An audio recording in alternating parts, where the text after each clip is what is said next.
یہ ہیں اسلام آباد میں سلمان تاثیر کی وہ نجی رہائش گاہ جہاں سے وہ پیدل قریبی کوہسار مارکیٹ کی طرف اپنے آخری سفر پر روانہ ہوئے۔ بس ادھر سے شور ڈالا ہے نا پولیس والے نے ڈالا ہے، ہم نیچے بیٹھے ہوئے تھے اپنے کمرے میں، تو بعد میں باہر آئے ہیں، پھر ادھر گئے ہیں تو وہ ڈال کی گاڑی میں چلے گئے۔ یہ ہے وہ راستہ جو انہوں نے آخری بار اپنی زندگی میں وہ طے کیا، وہ سفر۔ ہم آپ کو اسی راستے کے ذریعے آگے تک لے کے جائیں گے۔ ایک نجی سیکیورٹی کمپنی کے گارڈ نے گورنر تاثیر کو راستے سے گزرتے دیکھ کر سلیوٹ کیا تھا۔ سر السلام علیکم میں نے کیا ہے، سلوٹ مارا ہے میں نے، انہوں نے وعلیکم السلام کہا ہے، بس اتنی ساری بات، اس سے آگے اور کوئی بات انہوں نے نہیں کی۔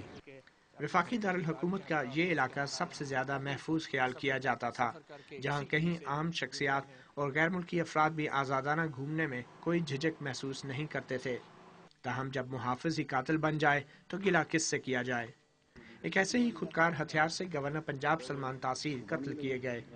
ضابطے کے مطابق محافظوں کو سرکاری اسلحہ دینے اور اہم شخصیات کے ساتھ تعینات کرنے سے پہلے ان کی خفیہ اداروں کے ذریعے چھان بین کرائی جاتی ہے۔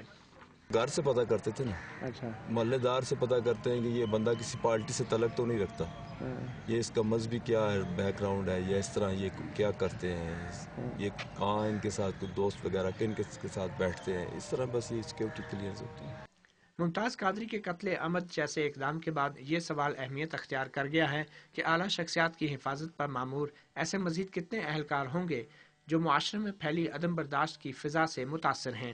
سوال یہ پیدا ہوتا ہے کہ کیا یہ ایک نئی طرز کا خودکش حملہ آور ہیں جو کہ اسٹیٹ کی سیکیورٹی کے سٹرکچرز کا حصہ بن چکے ہیں، جو خود تو اپنے آپ کو دھماکے سے نہیں اڑاتے مگر وہ پاکستان کے عدالتی نظام کو اور نظام عدل کو آزمانا چاہتے ہیں۔ مطیع اللہ جان، ڈان نیوز، اسلام آباد۔